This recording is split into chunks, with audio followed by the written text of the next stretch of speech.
The great and mighty nervous system, or the brain as most of us call it. What makes this organ unique is that within it lies the ability for humans to know oneself. This feature distinguishes and sets the human species apart from the rest of creation.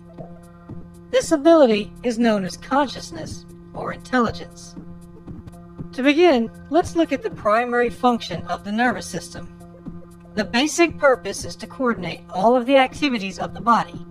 It enables the body to respond and adapt to changes that occur both inside and outside the body. Now, the nervous system is actually split into two parts: the central nervous system and the peripheral nervous system. We'll explore the peripheral later, but first, let's look at the central nervous system. The central nervous system is made up of two major structures: the brain and the spinal cord. As most people know, the brain is found within the cranium or skull, and there are 6 main sections among other structures within it. These 6 sections are the cerebrum, cerebellum, diencephalon, the midbrain, pons, and the medulla oblongata. The first section is the cerebrum. This is the largest section. It's divided into 2 major hemispheres, which are the right and left hemisphere.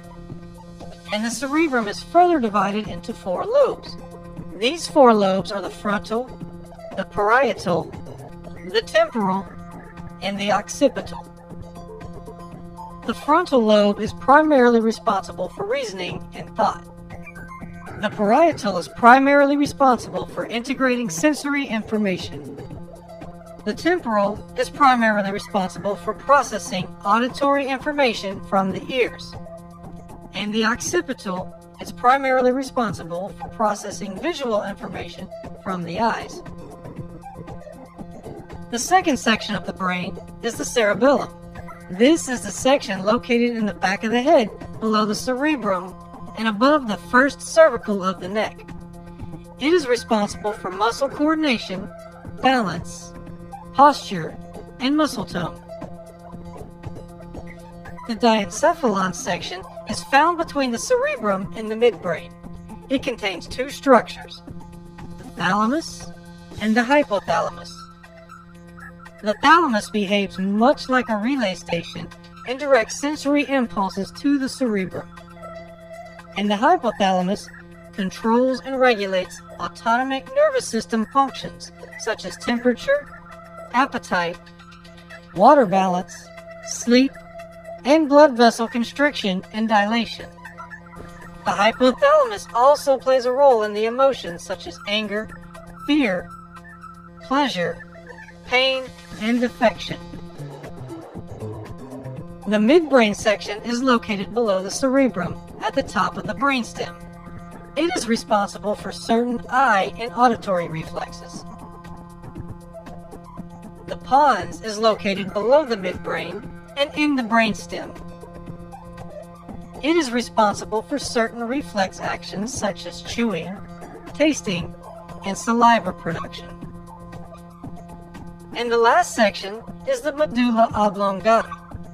It's the lowest part of the brainstem, and it connects with the spinal cord and is responsible for regulating heart and blood vessel function, digestion, respiration, swallowing, coughing, sneezing, and blood pressure. It's also known as the center for respiration. Now that we've covered the brain, let's take a look at the other half of the central nervous system, the spinal cord. The spinal cord is the link between the brain and the nerves and the rest of the body. The spinal cord is divided into 4 different regions: the cervical, thoracic, lumbar, and the afferent and efferent spinal nerves, which merge to form the peripheral nerves. The afferent spinal nerves are responsible for carrying information from the body to the brain. and the efferent spinal nerves are responsible for carrying information from the brain to the body. Now, within this elaborate system of nerves, neurons, and dendrites, there is a system that regulates the functions of the central nervous system, which lie outside its major components, such as the brain and the spinal cord. This system is known as the peripheral nervous system and is subdivided into two smaller systems: the somatic system and the autonomic nervous system. The somatic nervous system is responsible for carrying motor and sensory information both to and from the central nervous system.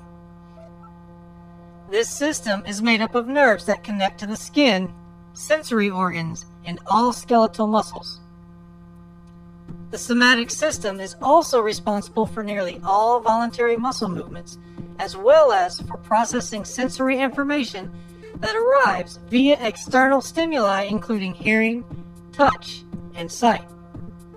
The structures that allow this communication to happen between the nerves throughout the body and the central nervous system are known as the afferent sensory neurons and the efferent motor neurons.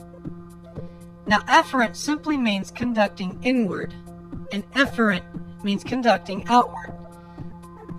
So just like in the spinal nerves, the afferent neurons take information from the nerves to the central nervous system, and the efferent neurons take information from the central nervous system to the muscle fibers throughout the body. The autonomic nervous system is further divided into the sympathetic nervous system and the parasympathetic nervous system. The sympathetic nervous system is vital to our survival. Have you ever heard of the fight or flight response to danger? The sympathetic nervous system revs up the body when confronted with imminent danger to either defend yourself or to escape the threat. The parasympathetic nervous system is the counterbalance to the sympathetic response to danger, whether real or imagined. Once the threat is gone, the parasympathetic brings all the systems of the body back to normal. Now, at this point, you should have a basic understanding of the nervous system, but let's do a quick recap. The basic purpose of the nervous system is to coordinate all the activities of the body. It enables the body to respond and adapt to changes that occur both inside and outside the body. The two major parts to the nervous system are the central nervous system and the peripheral nervous system. The central nervous system is also divided into two major structures, the brain and the spinal cord. The brain is found within the skull or cranium, and it is made up of 6 main sections. These 6 sections are the cerebrum, cerebellum, diencephalon, the midbrain, pons, and the medulla oblongata. The other half of the central nervous system is the spinal cord, and the spinal cord is the link between the brain and the nerves in the rest of your body. The spinal cord is divided into 4 different regions: the cervical, thoracic, lumbar, and afferent and efferent spinal nerves, which merge to form the peripheral nerves. Now that we know the brain and spinal cord primarily make up the central nervous system, let's look at the peripheral nervous system. The peripheral nervous system is essentially the nervous system outside of the brain and spinal cord. The peripheral nervous system is then subdivided into 2 smaller systems called the somatic nervous system and the autonomic nervous system. So, as you can see, the nervous system is quite complex, and this is just the tip of the iceberg. Thanks for watching. Look for more videos on the nervous system at cteskills.com.